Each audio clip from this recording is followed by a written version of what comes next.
நான் எத்தனை பேரை பார்த்துட்டேங்க, எத்தனை பேரை பார்த்துட்டேன். வாலிப வயசில் சுறுசுறுப்பாக இல்லாத பிள்ளைங்க கல்யாணம் ஆன பிறகு தூங்கு முஞ்சிங்களை தான் சுற்றிட்டு இருக்காங்க. அவங்களால அவங்க குடும்பமே உருப்படாமல் போச்சு, பிள்ளைங்கள்லாம் நாசமாக போனாங்க. Because there not interested in working. எத்தனை பேர் தெரியுமா வேலைக்கு போகாமலே சுற்றிட்டு இருக்காங்க?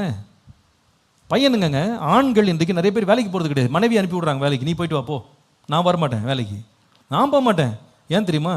டீனேஜ் வயசுலேயே அவங்க வேலை செஞ்சு பழகலைங்க. அவங்க they never worked, they wanted an easy life. இந்த மாதிரி பசங்க தான் வேலை செய்யாமல், எந்த உழைப்பும் இல்லாமல், எந்த கஷ்டப்படாமல், எந்த காரியத்திலையும் காரியங்களை மேனேஜ் பண்ணி மெயின்டைன் பண்ண தெரியாதவங்க கல்யாணம் வரும்போது டவுரியில் போய் கேட்குறாங்க, ஏன் இங்கே போய் இந்த லைனில் நிற்கிறாங்கன்னு கேட்டால், ஏன்னா இவனுக்கு வேலை செய்கிறதுக்கு அவனுக்கு வக்கு இல்லை. அவன் கஷ்டப்பட்டு வேலை செஞ்சு பழகி இருந்தான்னா இன்னொருத்தர் கையை அவன் ஏந்தவே மாட்டாங்க, கேட்க மாட்டான் அவன். அது நான் உழைச்சிக்கிடுவேங்க, நான் சம்பாதிப்பேன், நான் வேலை செஞ்சு என் வாழ்க்கையை நான் கட்டிக்கிடுவேன், ஏன்னா நான் அப்படி தான் பழகியிருக்கேன்.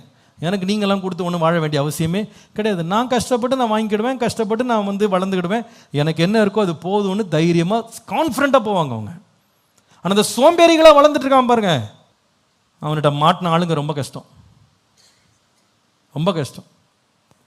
தனிமையில் இருக்கிறது எதுக்கு தெரியுமாங்க? ஆண்டவர் ஏன் ஆதாம தனியாக வச்சார் தெரியுமா? மனைவியை கொடுக்குறதுக்கு முன்னாடி ஃபர்ஸ்ட் ஒர்க்கை கொடுத்தாரு. Before you get a wife, get a work, get in to some job. நீங்கள் மனைவியை தேடுறதுக்கு முன்னால் ஒரு வேலையை தேடுங்க. உங்களுடைய வாழ்க்கையை முதல்ல நிர்வாகம் பண்ண படிச்சுக்கிடுங்க. காலில் எழும்புறது எப்போ, படுக்க போகிறது எப்போ, நேரத்தை எப்படி நிர்வாகம் பண்ணணும், என் ஹெல்த் எப்படி நிர்வாகம் பண்ணணும், என்னுடைய மூளை எப்படி நிர்வாகம் பண்ணணும், சிந்தனை எப்படி நிர்வாகம் பண்ணணும், எப்படி இதெல்லாம் ஆண்டு கொள்ளணும். நன்மை தீமை இருக்க தான் செய்யும், நல்லது கெட்டது என் முன்னாடி ஆண்டு வச்சு தான் இருப்பார். எல்லாத்தையும் கரெக்டாக மேனேஜ் பண்ணணும். தெரிந்தெடுக்கிற திறனை ஆண்டு கூட தனிமையாக இருக்கும்போது நீ எல்லாத்தையும் நிர்வாகம் பண்ணுன்னு சொல்கிறார். வாலிப பிள்ளைகளுக்கு அன்பா சொல்கிறேன்ப்பா, manage yourself or you will never be a master. உங்கள் வாழ்க்கையில் ஏதாவது என் வாழ்க்கையில் சாதித்தேன், நான் அடைஞ்சேன், இந்த வேலையை நான் செஞ்சேன் அப்படின்னு சொல்லி சாதிச்சு வாழ்க்கையை வாழுங்க.